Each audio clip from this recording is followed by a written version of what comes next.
गुरुदेव, मैं अति उत्सुक हूँ मारुति की पत्रिका का फलादेश जानने के लिए।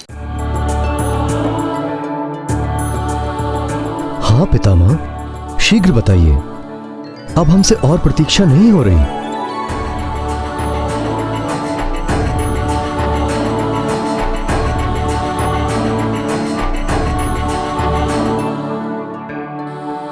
ये मेरे परपौत्र की जन्म पत्रिका है।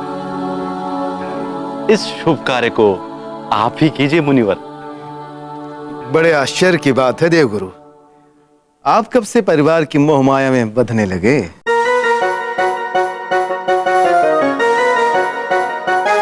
इस मनमोहक प्यारे मारुति के आकर्षण से बचना बड़ा ही कठिन है।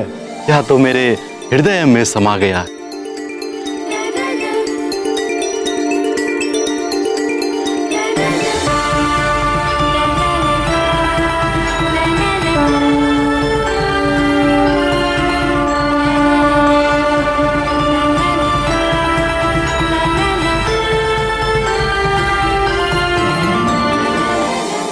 मतंग मुनि ने सभी अतिथियों के समक्ष मारुति की कुंडली का फलादेश पढ़कर सुनाया, जिसे सुनकर सभी हर्षित हो उठे।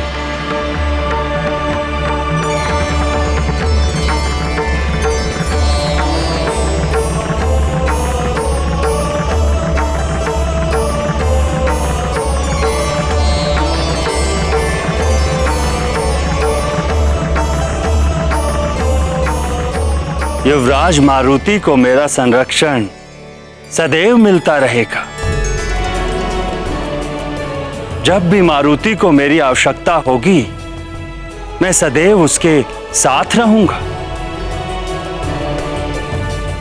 आपका शत शत धन्यवाद वायुदेव।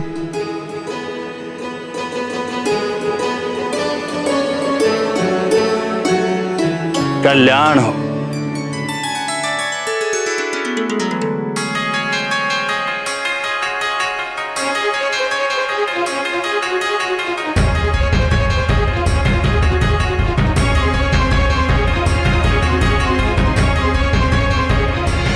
कल्याण हो पुत्र।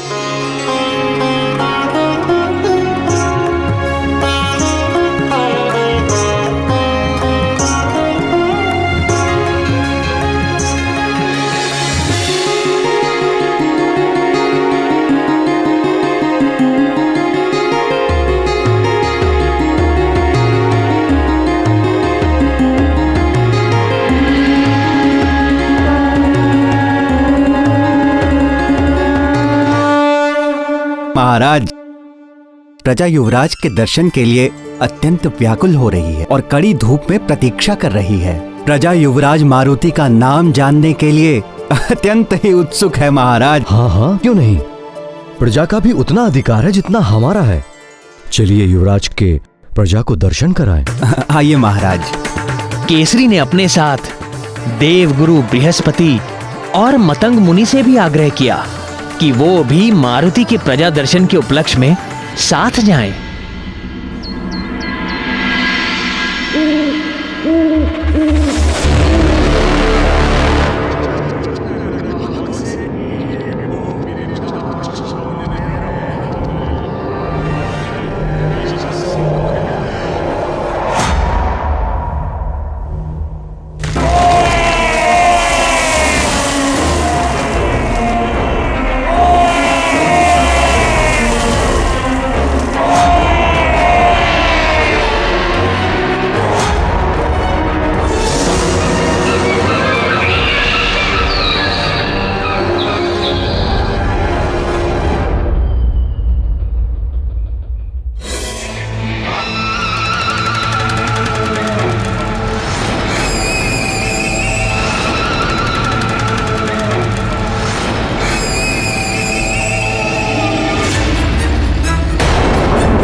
भैया अचानक इस तरह मारुति के नामकरण संस्कार के बीच से क्यों चले आए?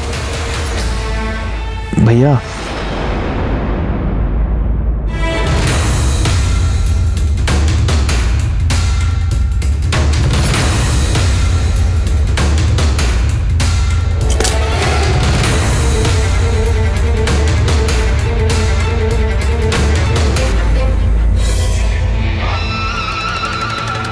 भैया जा कहां रहे हैं भैया?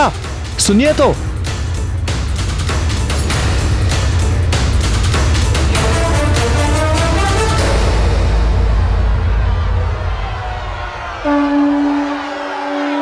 महाराज केसरी की जय, महाराज केसरी की जय, महाराज केसरी की जय, महाराज केसरी की जय, महाराज केसरी की जय, महाराज केसरी की जय।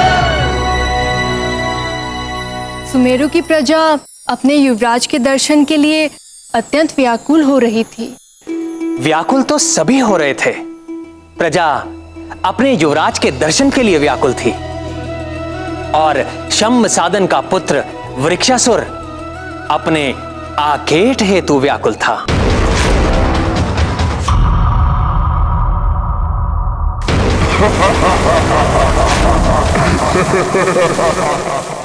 व्याकुल वृक्षासुर?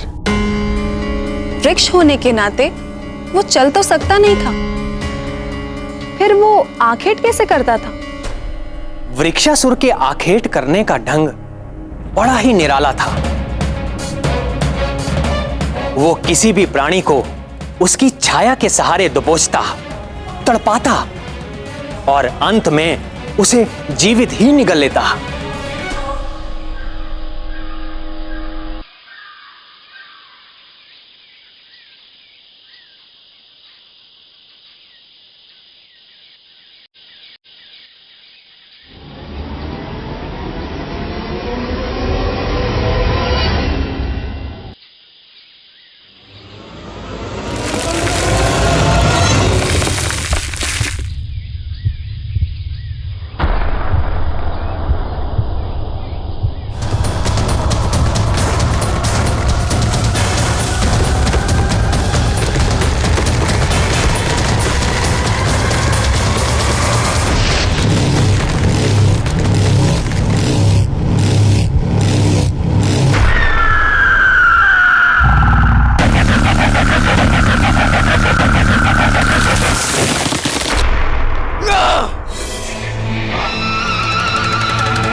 भैया की क्रोधाग्नि में तो लगता है कि सब कुछ जलकर स्वाहा हो जाएगा। मुझे उनसे बात करनी चाहिए।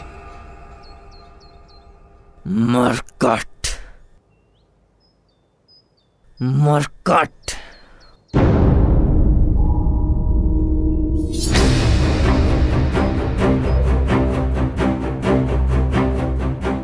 मुझे पता है भैया कि आप मुझसे रुष्ट हैं,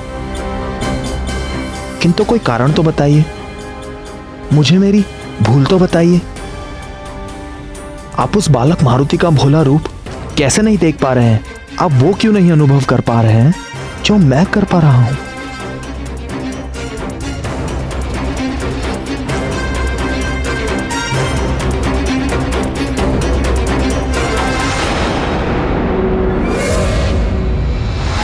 युवराज की जय, युवराज की जय, युवराज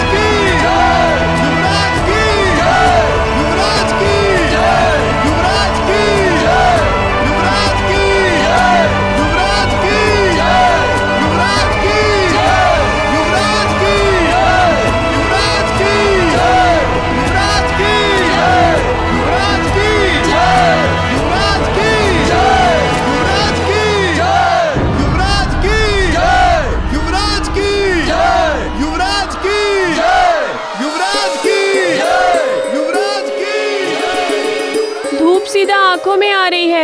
नहीं दिखाई दे रहे युवराज।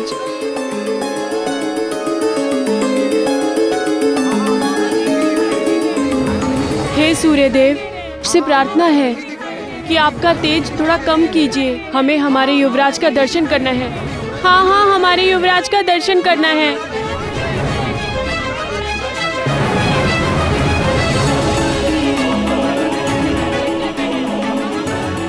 महाराज, सूर्य की चमक से प्रजाजन युवराज को ठीक से देख नहीं पा रही है।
कितने सुंदर हैं युवराज।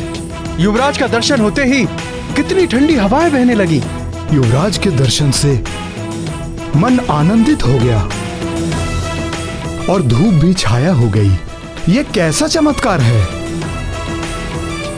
युवराज का नामकरण संस्कार संपन्न हो चुका है। युवराज का शुभ नाम है मारुति।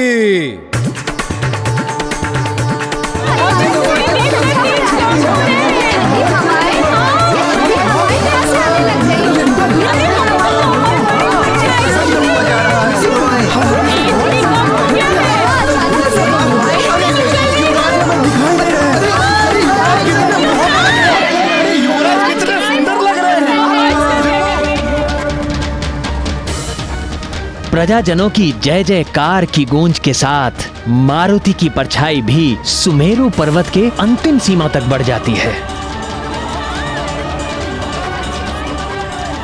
मारुति की परछाई शंभ साधन वन की ओर लगातार बढ़ती ही जा रही थी।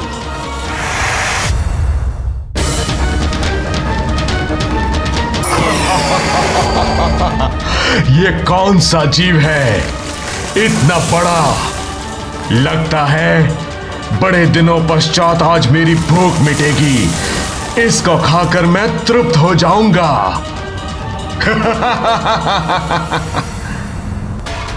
युवराज मारुति की, युवराज मारुति की, युवराज मारुति की, युवराज मारुति की, युवराज मारुति की, युवराज मारुति की।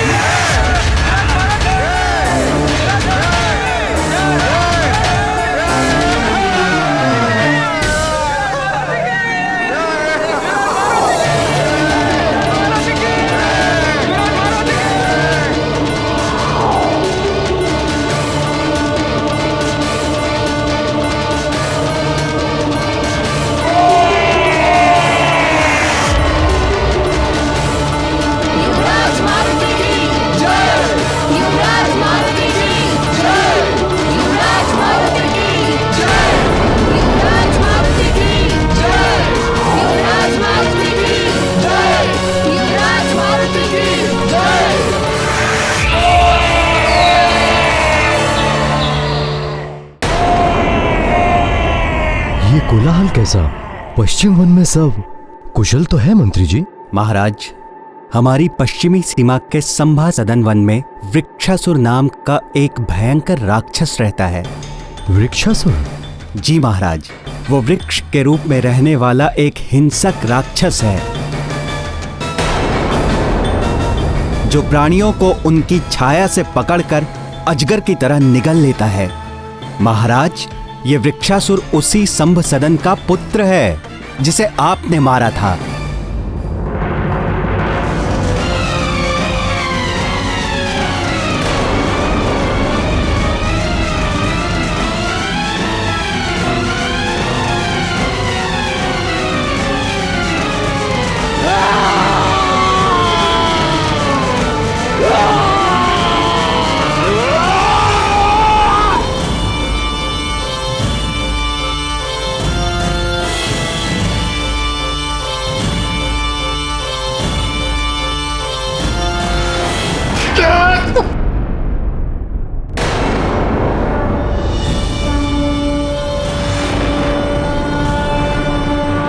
तो ये संभ सदन का पुत्र वृक्षासुर है?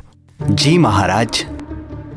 किंतु आज के पूर्व हमने ऐसा कोलाहल कभी नहीं सुना और ना ही आपने इसके विषय में कोई चर्चा की।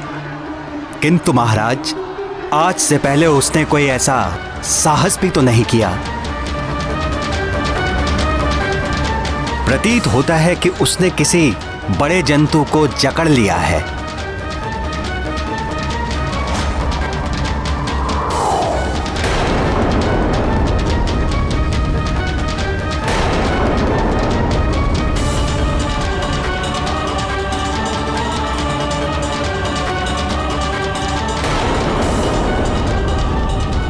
ये क्या? मैं मारुति को नीचे क्यों नहीं ला पा रहा हूं? देखिए, सब युवराज को देखकर कितने प्रसन्न हो रहे हैं।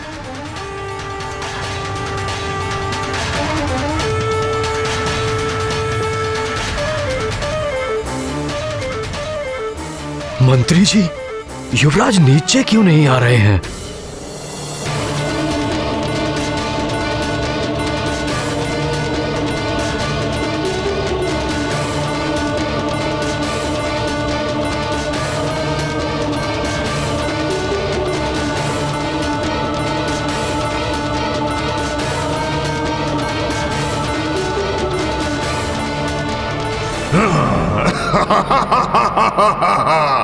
परछाई अब मेरी पकड़ में है। अब तेरे छूटने के सारे प्रयास विफल हो जाएंगे।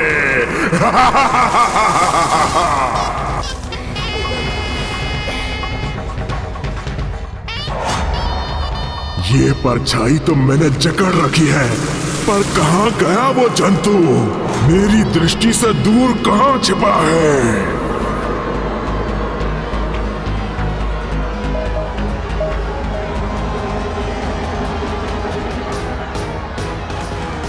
देखिए, सब युवराज को देखकर कितने प्रसन्न हो रहे हैं। युवराज की जय! युवराज की जय! युवराज की जय! युवराज की जय!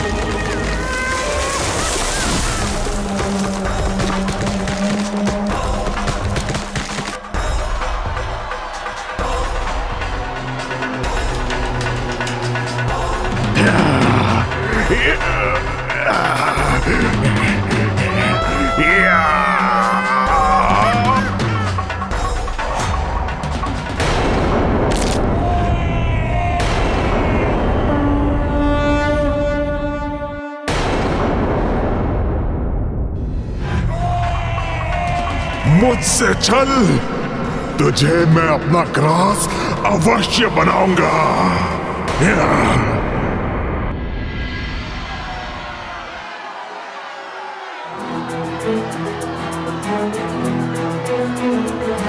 युवराज की जय! युवराज की जय! युवराज की जय! युवराज की जय!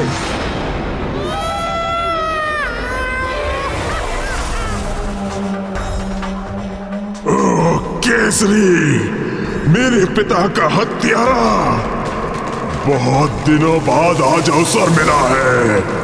गिन गिन कर ऋण उतारूंगा मैं अपने पिता की हत्या का।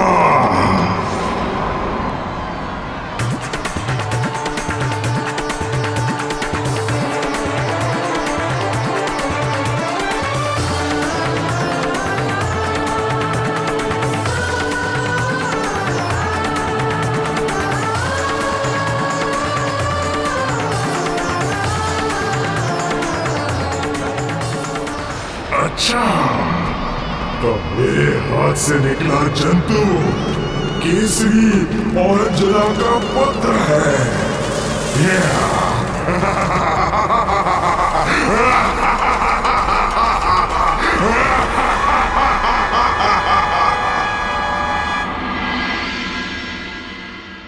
नियति अटल है। सारी असुरी शक्तियां चाहे जितना भी बल लगा लें, किंतु अवतारी शक्ति का बाल तक बांका नहीं कर सकती। उनका स्वभाव, उनकी प्रकृति स्वयं उनके वश में नहीं होती। वो अपनी शक्ति का दिशाहीन प्रदर्शन करते रहते हैं, फिर चाहे हार हो या जीत। प्रभु, इस पर केसरी ने क्या सोचा? वह असुरी शक्तियों के दुष्ट स्वभाव से अवश्य ही चिंतित हो रहे होंगे। हाँ, अवश्य चिंतित तो हो ही रहे थे और आशंकित भी। बात उनके पुत्र के साथ साथ प्रजा की सुरक्षा की भी थी, इसलिए कोई चूक ना हो जाए, इसका उचित ध्यान रखा जा रहा था।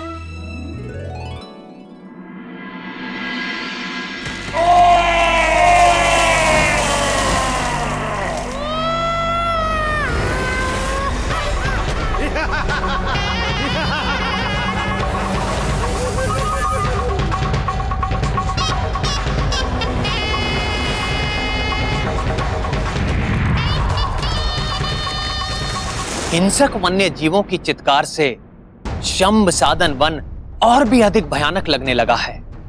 चित्कार से ऐसा प्रतीत हो रहा है जैसे कोई संग्राम के लिए ललकार रहा हो।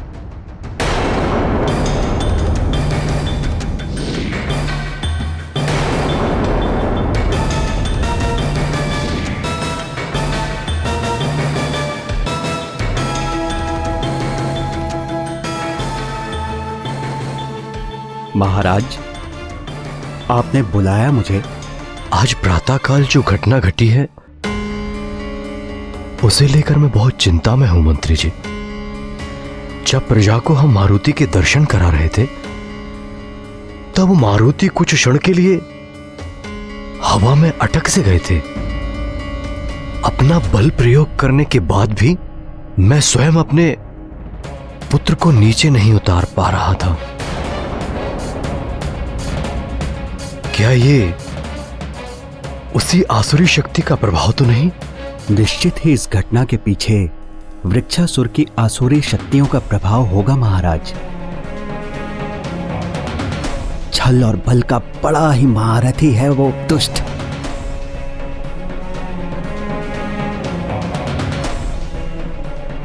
दुष्ट तो वो है, परंतु ये कैसे संभव हो सकता है? मारुति तो वृक्षासुर की पहुंच से बहुत दूर सुरक्षित मेरे पास थे।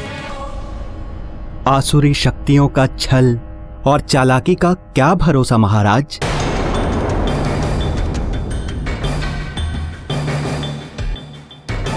पर संबसदन कुल के साथ समझौते के कारण हमारे राज्य का एक पक्षी भी उस वन की सीमा को पार करके नहीं गया,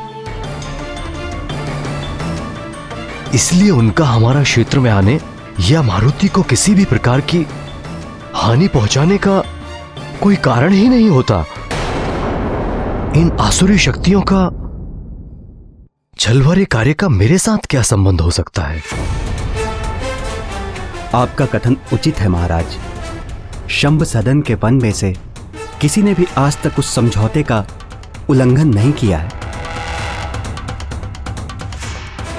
पर उन पर विश्वास करे भी तो कैसे? हमें चारों ओर दृष्टि रखते हुए हर प्रकार से सतर्क रहना होगा महाराज। उचित है, पर सुमेरु राज्य की सीमा पर खड़े संबसदन के पुत्र वृक्षासुर की गतिविधियों पर कड़ी से कड़ी दृष्टि रखनी होगी। जी।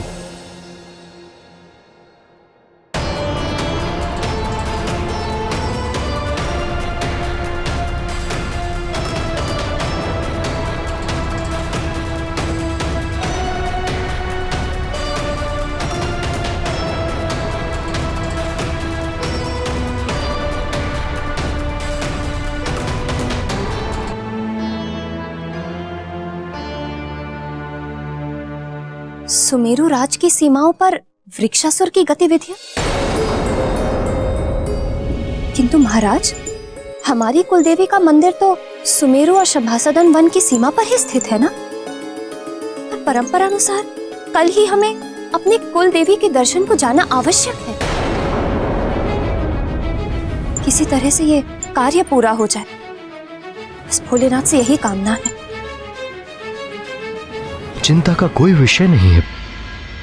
वृक्षासुर ने आज तक सुमेरु राज्य की सीमा में किसी भी प्रकार की सीमा लांघने का प्रयास नहीं किया है। और वैसे भी मैंने मंत्री जी को कड़ी से कड़ी सुरक्षा करने का आदेश दे दिया है, और मंत्री जी की व्यवस्था पर मुझे पूरा विश्वास है।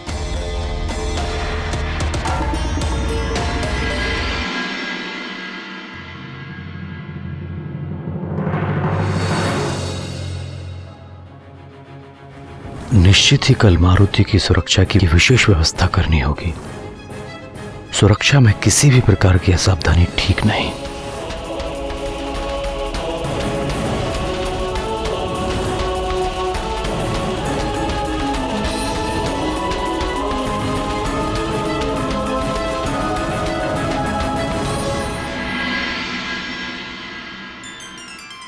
पुत्र, पुरोहित जी पधारे हैं।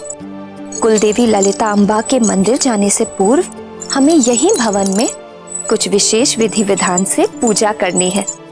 माँ, विशेष पूजा? मुझे भी ये विधान और पूजा करनी है? हाँ पुत्र।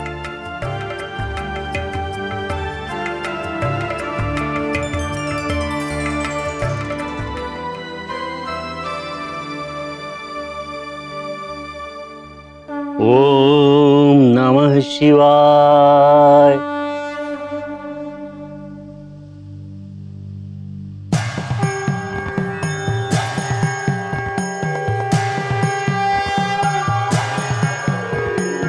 ओम सद्यो जातं प्रपद्यामि सद्यो जाताय वै नमो नमः। भवे भवे नाति भवे भवस्व मां भवोद्भवाय नमः।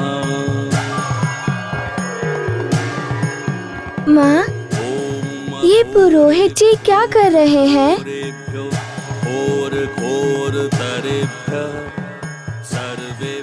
महादेव पृथ्वी, अग्नि, जल, आकाश और वायु के सार तत्व को धारण करते हैं।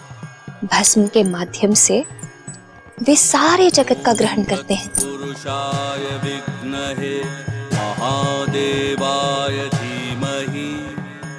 महादेव शिव को भस्म का श्रृंगार सर्वप्रिय है पुत्र।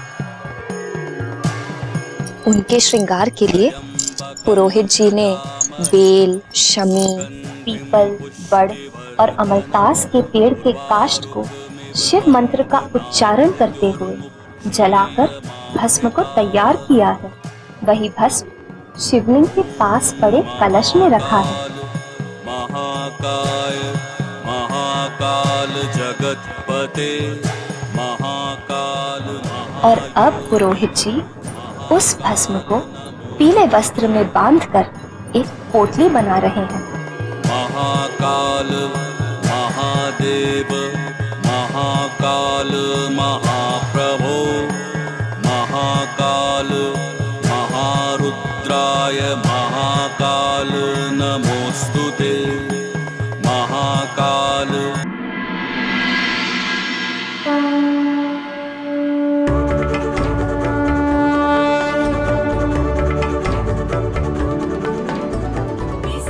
अब आपके पिताश्री शिव मंत्र पढ़ते हुए इस पोटली से भस्म का छिड़काव शिवलिंग पर करें।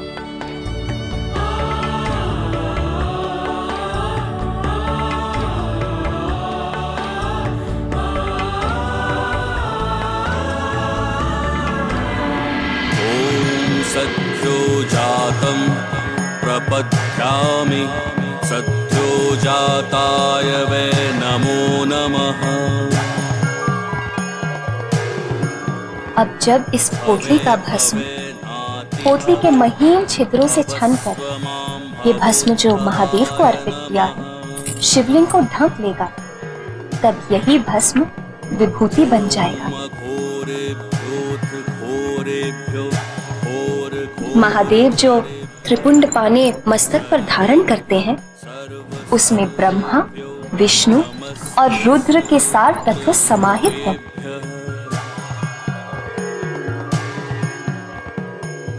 इस विभूति को अपने मस्तक पर धारण करने से शरीर, मन और विचारों की शुद्धि हो जाती है और इसे धारण करने वाला समाज में सदा सम्मानित और आदरणीय होता है। त्र्यंबकं यजामहे सुगंधिं पुष्टिवर्धनम् उर्वारुकमिव बन्धनान् मृत्युर्मुक्षीयमामृतात्। ॐ महाकाल महाकाय महाकाल जगत्पते महाकाल महायोगिन महाकाल नमोस्तुते।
पुत्र मारुति, ये क्या किया?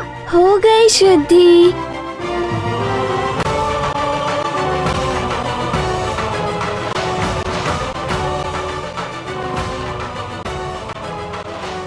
माँ, अब मैं इस बची हुई भस्म का क्या करूं?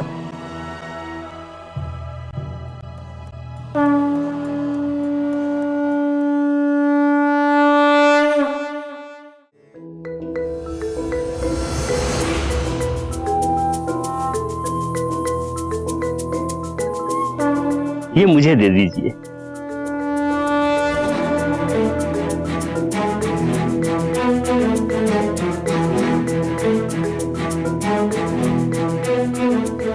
कितना महान बालक है ये। इस बालक के स्पर्श से भस्म भी विभूति बन गई।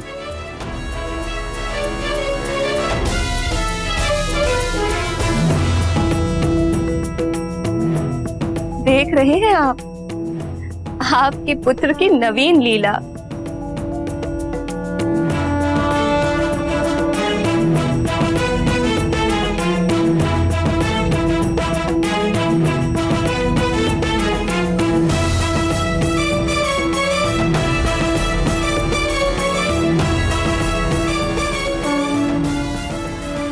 हे गौरी शंकर, 10 ही दिन में मेरा पुत्र 5 वर्ष के बालकों जैसा दिखने लगा है। यदि वह इसी शीघ्रता से बढ़ता रहा तो जल्द ही मैं उसकी बाल लीलाओं के आनंद से वंचित हो जाऊंगी। कृपा करे प्रभु और उसे उसकी आयु के अनुरूप ही बढ़ने दे, ताकि मैं उसकी बाल लीलाओं का आनंद ले सकूं।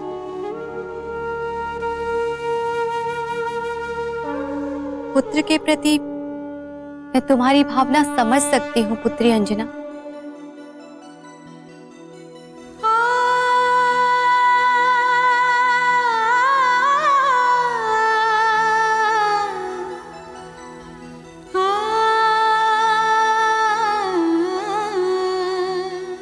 हे भोलेनाथ, अंजना पुकार रही है। हमें उसे उसकी आशा से परे नहीं करना चाहिए।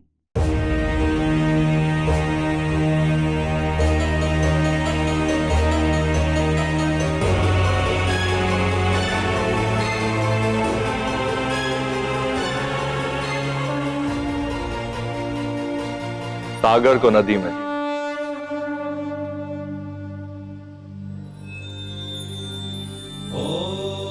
और आकाश को तिनके की नोक पर आज तक क्या कोई रख सकता है प्रिय? ओम नमः शिवाय, ओम नमः शिवाय। किंतु अंजना की चिंता भी तो समझिए प्रभु। मारुति और श्री राम के मिलन में अभी समय है, और यदि इसी गति से मारुति के आकार में वृद्धि होती रही तो श्री राम से मिलने तक उनके जीवन का उद्देश्य क्या होगा?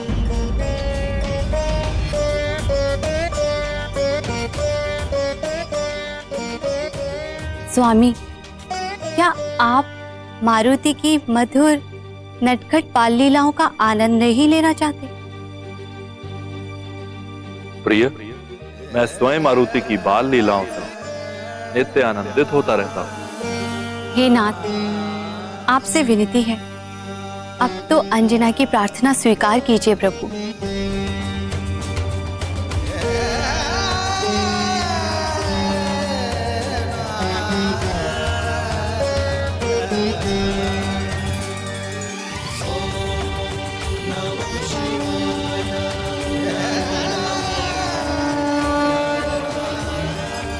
धन्य हो प्रभु। महादेव भोलेनाथ के आशीर्वाद से प्रार्थना स्वीकार होने के बाद जितनी प्रसन्नता अंजना को मिली थी, उतना ही सुख मेरी बहन पार्वती और अन्य सभी देवी देवताओं को भी मिला था।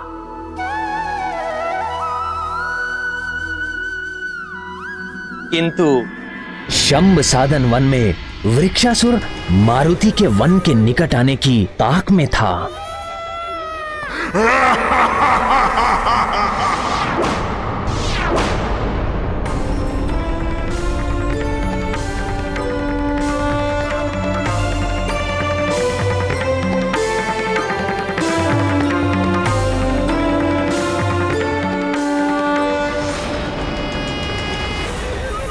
जैसे ही तेरे पांव मेरी छाया पर पड़ेंगे तो समझ लेना तुझे मैंने अपने वश में कर लिया है, और तब तुझे मेरा ग्रास बनने से कोई नहीं बचा पाएगा।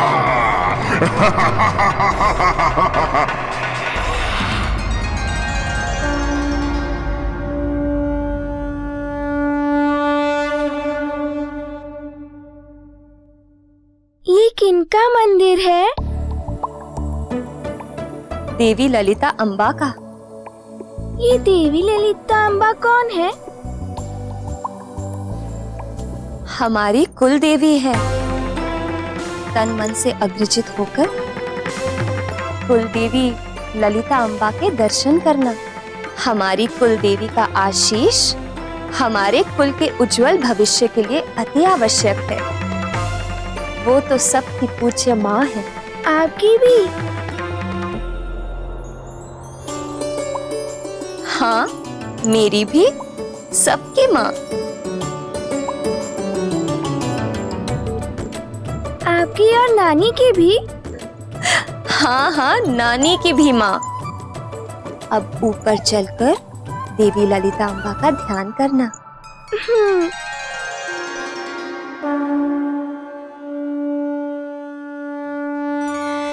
देवी ललिता अम्बा बहुत शक्तिशाली है ना माँ?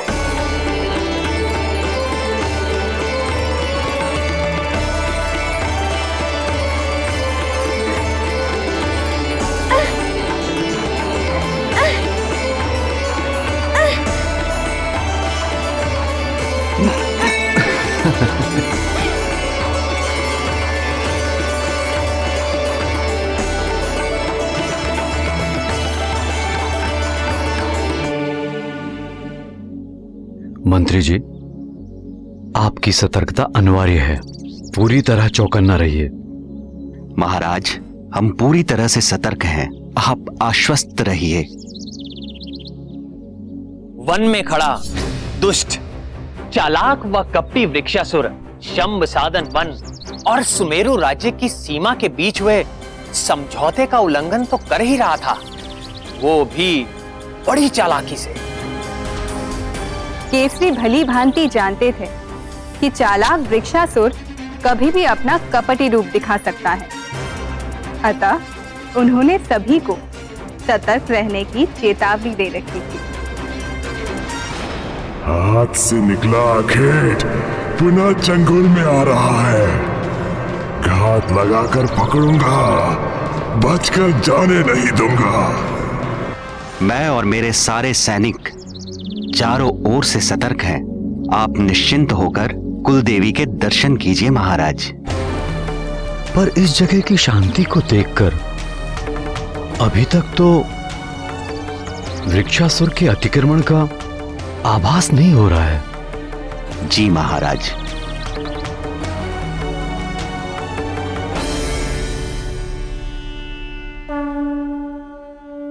पुत्र, देवी को प्रणाम करो।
आज का अवसर जाने नहीं दूंगा। आज अपने पिता की मृत्यु का बदला अवश्य लूंगा।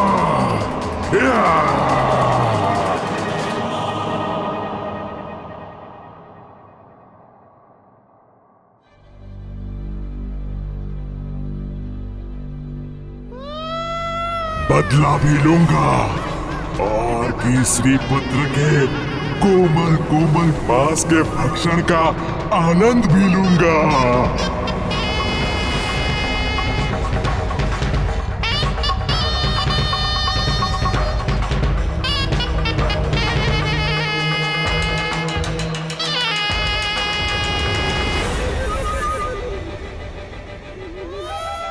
मारुति अंततः सुमेरु और शंभ साधन वन के सीमा के घेरे के निकट पहुंच जाता है।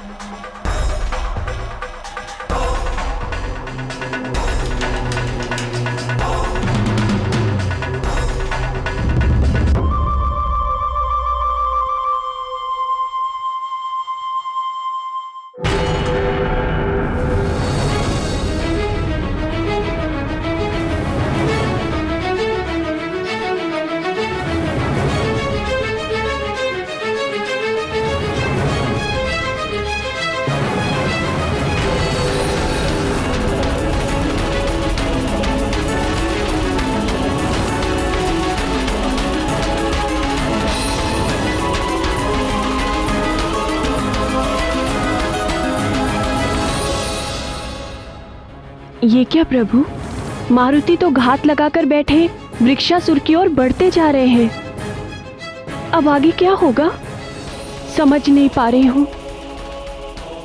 ये भ्रम है। आज तक जिसने सदा दूसरों के संकट हरे हो, उस संकट मोचन मारुति को कोई दुराचारी कैसे अपने चंगुल में ले सकता है भला?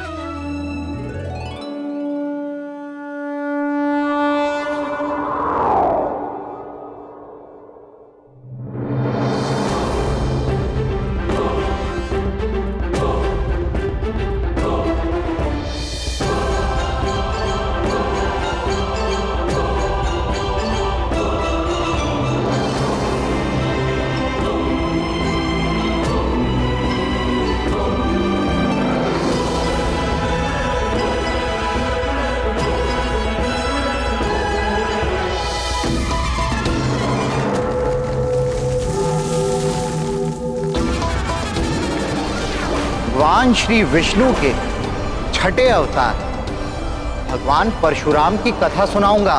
परशुराम की कथा सुनाऊंगा। भगवान परशुराम की कथा सुनाऊंगा। परशुराम परशुराम परशुराम।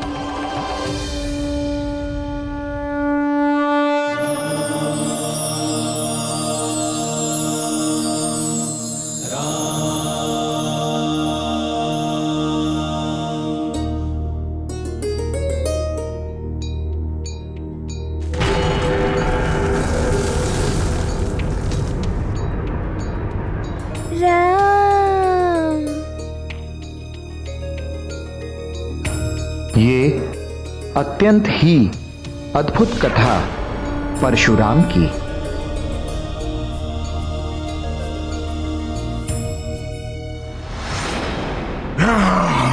ऐसे कैसे संभव हुआ?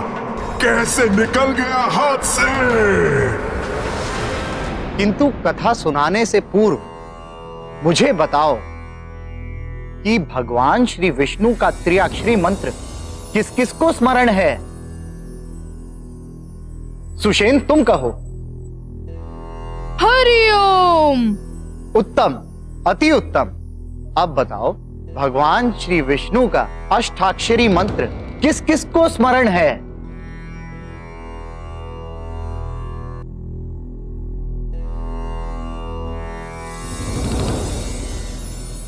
नल तुम कहो। ओम नमो नारायणा। उत्तम, अति उत्तम। आओ तुम पे।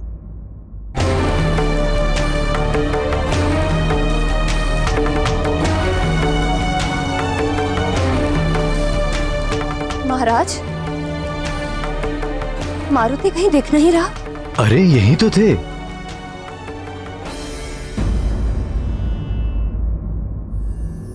अब बताओ, भगवान श्री विष्णु का द्वादशाक्षरी मंत्र किसे स्मरण है?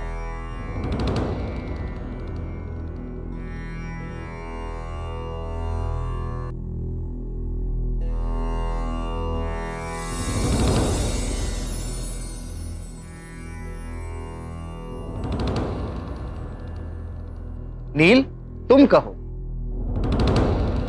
ओम नमो भग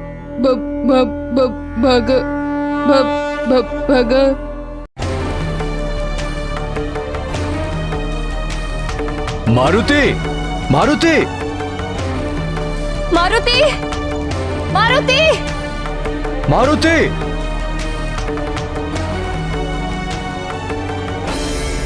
ओम न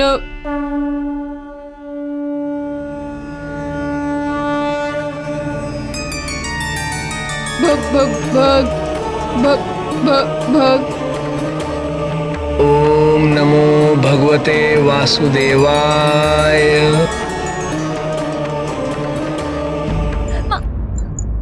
युवराज का कुछ पता चला? नहीं महारानी। मारुति, मंत्री जी मारुति कहाँ है? मारुति तो अभी तक यहीं थे।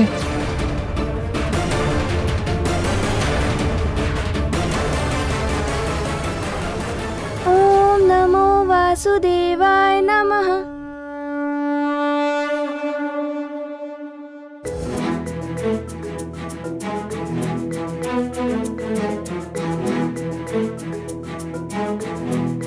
किसने भगवान श्री विष्णु का संपूर्ण द्वादशाक्षरी मंत्र सुनाया? मेरे सम्मुख आओ।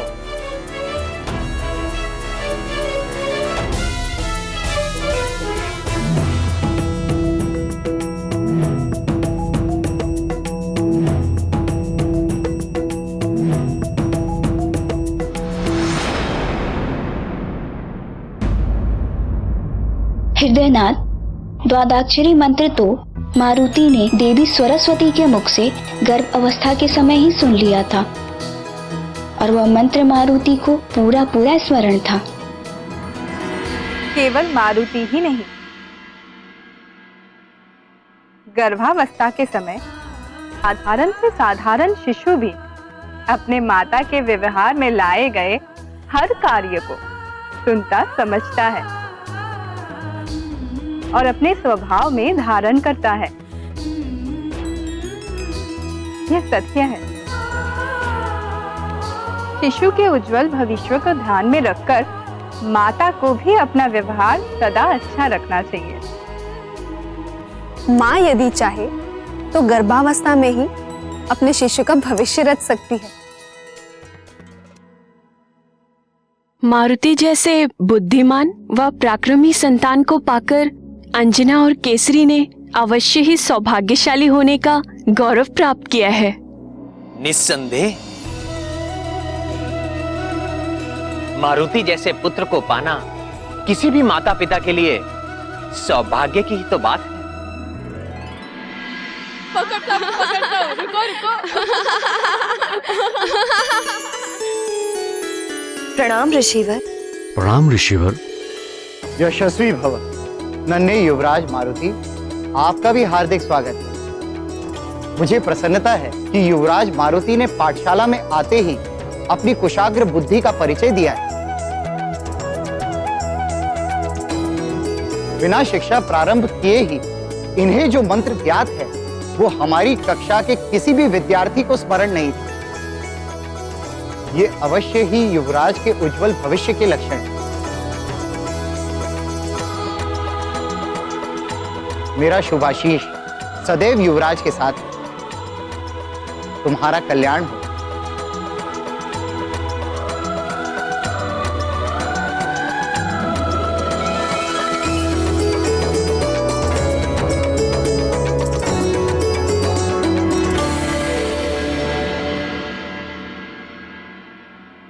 माँ, ये पाठशाला क्या होती है?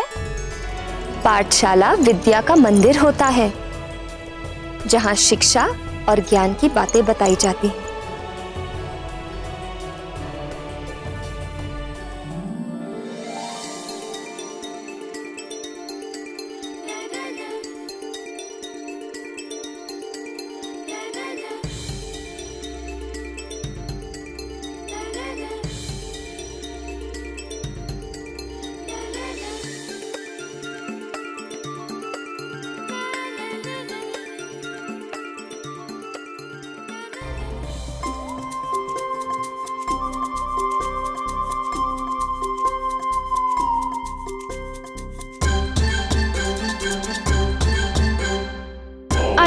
आचार्य जी, मुझे वो उद्दंड नील अपनी पूंछ से मार रहा है।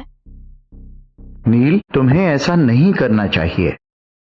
उनकी पूंछ तो देखो। महाराज, राज्य की सीमा पर स्थिति तो अभी शांत है, पर सामान्य नहीं। कुछ ना कुछ तो है जो संदेह उत्पन्न कर रहा है। यहां तो सब ठीक है ना? मुझे तो संदेह है महाराज।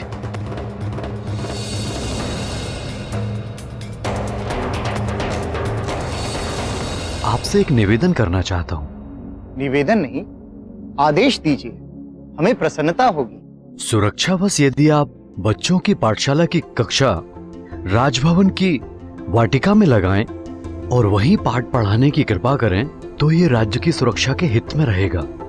ऐसा ही होगा महाराज, आप निश्चिंत रहिए। शीघ्र ही विद्यार्थियों की पाठशाला की कक्षा राजभवन की वाटिका में लगी।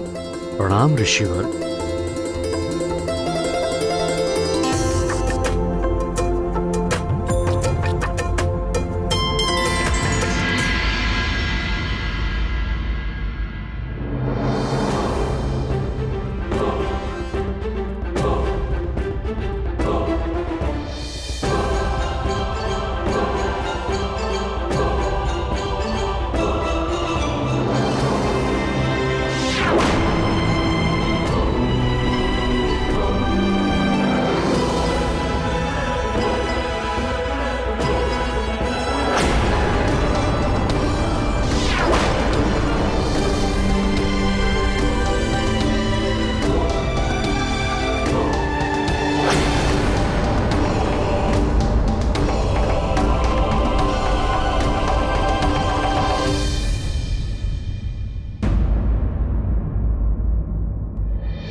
मैं वानर पुत्र कर्मादन हूँ। मेरे पास भी पूंछ है और निसंदेह तुम्हारी पूंछ से लंबी है। वह भाई क्या बात है, तुम्हारी पूंछ तो तुम्हारा ही सारा कहा मानती है। वह वानर ही क्या जिसकी पूंछ उसके वश में ना रहे।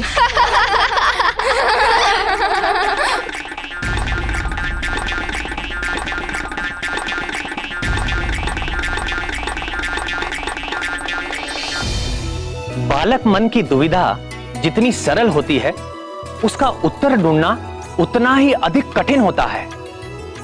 मारुति के साथ भी अब कुछ ऐसा ही होने वाला था। उनका मन अब व्याकुल था।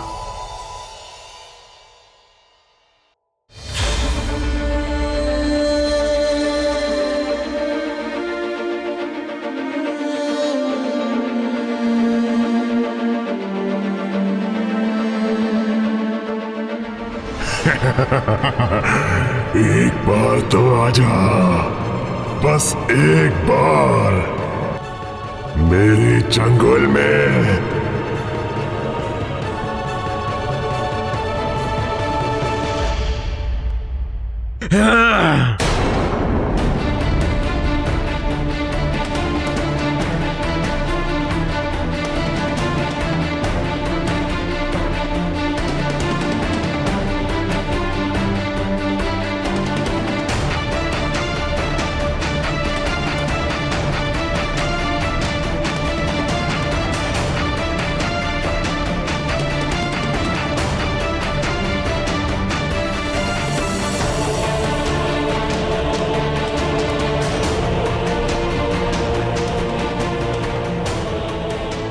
हमारी संतानें ही हमारा भविष्य हैं।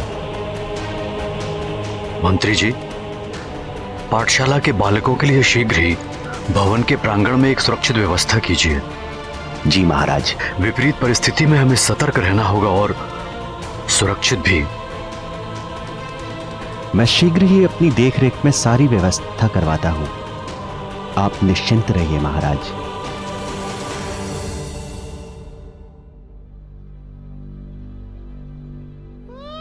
यदि एक बार भी आया तो तेरे कोमल कोमल मांस को चबाकर ही मुझे संतोष मिलेगा।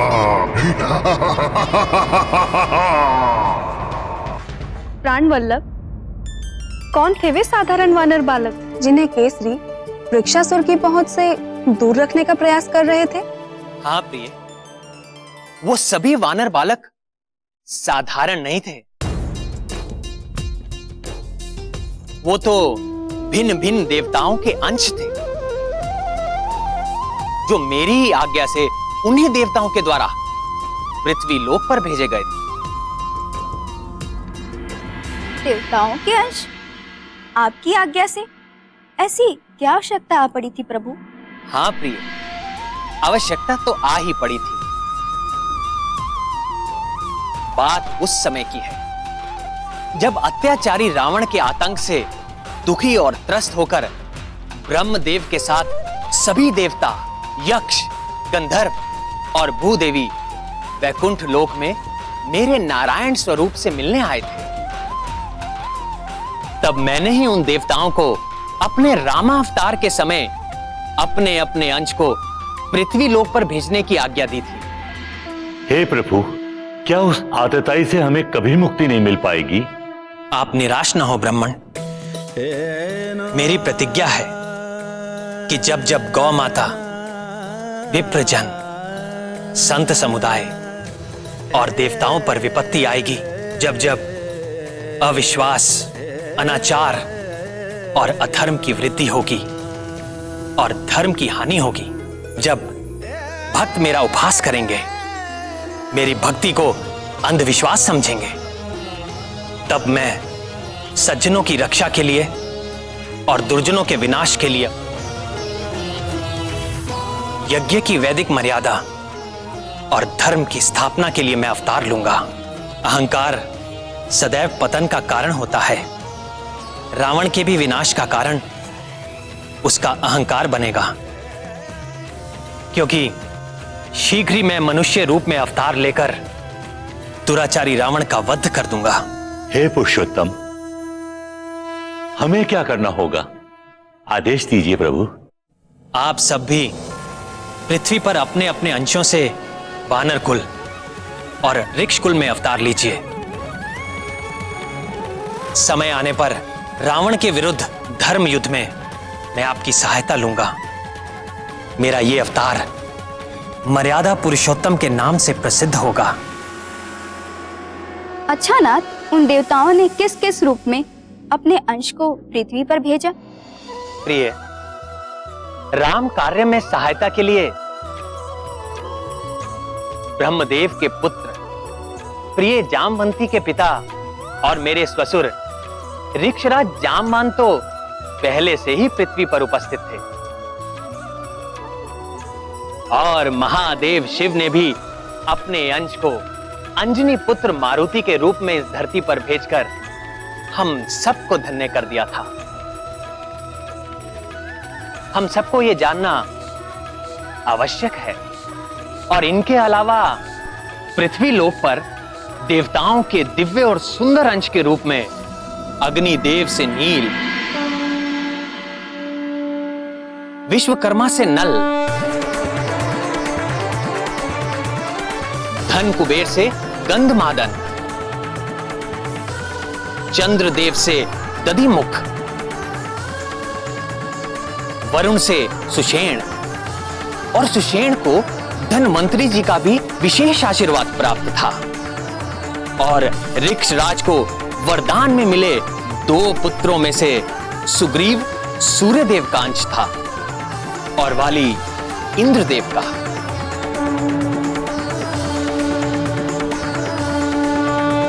मेरे महादेव भोलेनाथ के अंश मारुति इन सभी देवांश वानरों में से सबसे अधिक ज्ञानी, महाबली, श्रेष्ठ और मेरे प्रिय भक्त हैं। और यही सबसे श्रेष्ठ, सबसे मनमोहक और मेरा सबसे प्रिय राम भक्त मारुति धरती के मायावी चक्र में उलझे सारे प्राणियों को हर क्षण अपनी बाल लीलाओं से मोहित और आनंदित कर रहे थे।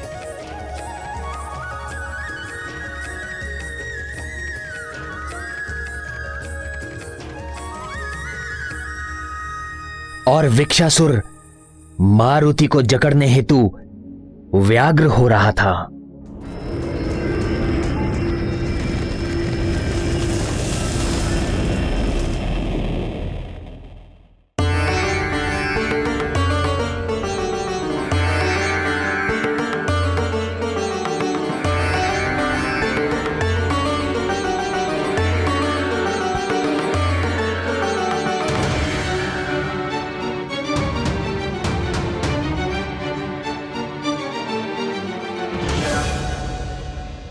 परंतु मारुति तो अभी अपनी पूंछ को लेकर चिंतित थे।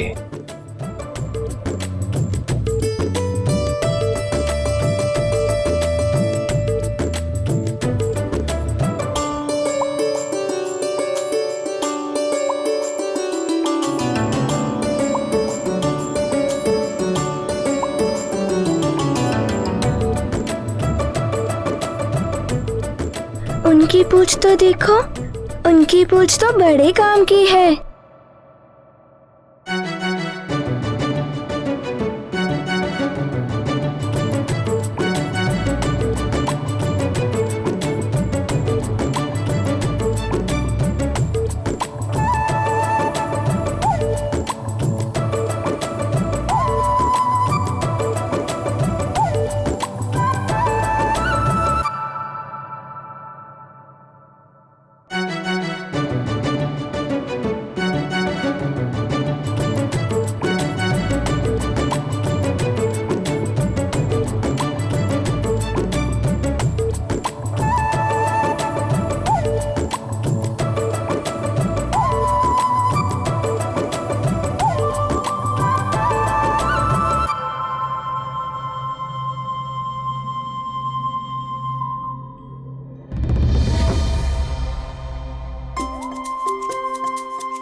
मैं अभी बालक हूँ ना, इसलिए मेरी पूंछ नहीं दिखती। हो सकता है जब मैं पिताजी की तरह बड़ा और बलवान बनूंगा तब मेरी पूंछ भी बड़ी हो जाएगी।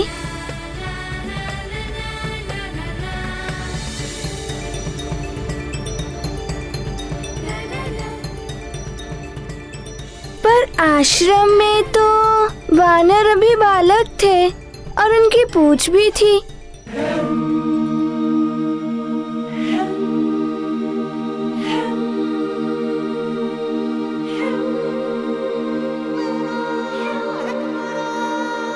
किंतु मेरी क्यों नहीं दिखाई देती? हे हृदयनाथ, पाठशाला जाने से पूर्व भी तो मारुति ने अपने आसपास किसी की पूंछ देखी होगी, प्रतिक्रिया उनकी तब क्यों नहीं हुई? स्मरण कीजिए देवी, आप भूल रही हैं कि मारुति अभी कुछ ही दिनों के थे,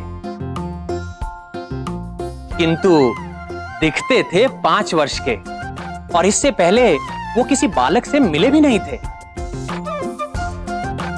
इसीलिए जब पाठशाला में पहली बार उनकी दृष्टि अन्य बालकों की पूंछ पर पड़ी तो उनका ध्यान अपनी पूंछ पर चला गया। किंतु अन्य बालकों की पूंछ दिखाई देने से यदि उनकी समस्या का समाधान हो जाता तो बात ही क्या थी। उनका चंचल बाल मन स्वयं ही प्रश्न करता और स्वयं ही उत्तर देता। इसी प्रकार प्रश्न और उत्तर के चक्र में उलझकर वो पुनः प्रश्न करने लगे। समझ गया। अवश्य पाठशाला जाने पर ही पूछ मिलेगी। मैं भी पाठशाला जाऊंगा, मुझे भी पूछ मिलेगी। किंतु मैं तो पाठशाला जाता ही नहीं, इसीलिए मेरी पूछ नहीं दिखती।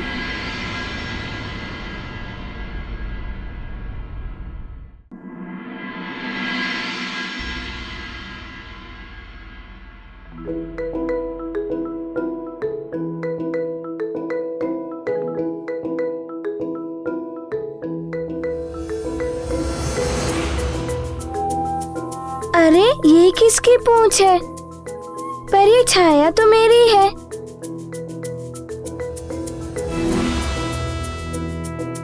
ये पूंछ मेरी परछाई के साथ चिपक कर क्यों चल रही है?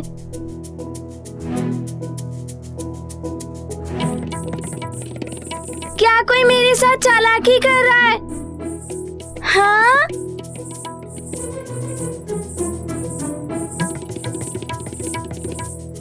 यहाँ तो दिखाई दे रही है, पर घूमकर देख रहा हूँ तो नहीं दिख रही है।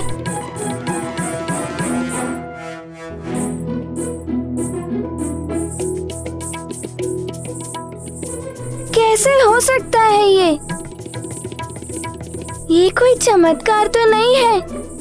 वहाँ दिखाई देती है और यहाँ नहीं दिखाई देती।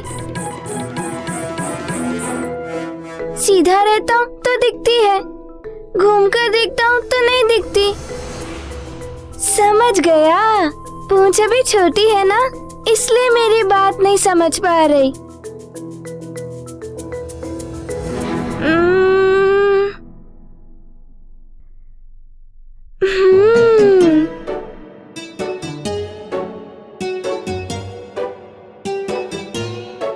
अरे पूंछ तो छुप गई।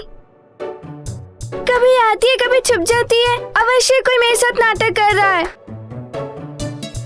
कौन मेरे साथ नाटक कर रहा है? किसने मेरी पूंछ को छुपाया?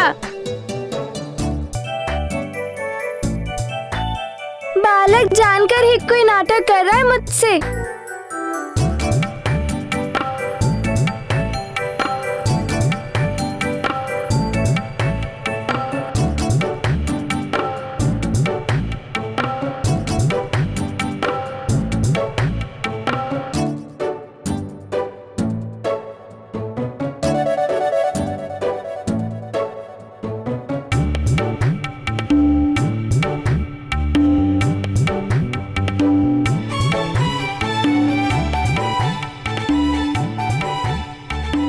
दर्पण में तो आगे पीछे दोनों ही दिख रहे हैं। अभी पूंछ का सच सामने आ जाएगा, फिर मुझे कौन छल पाएगा? वो अभी मैं देखता हूँ।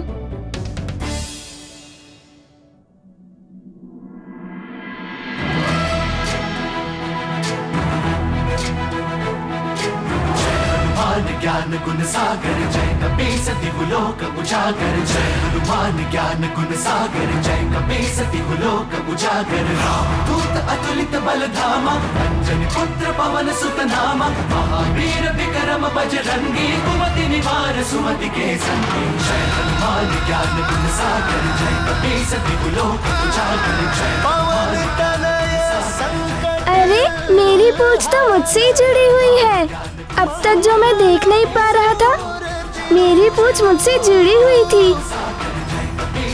राम लखन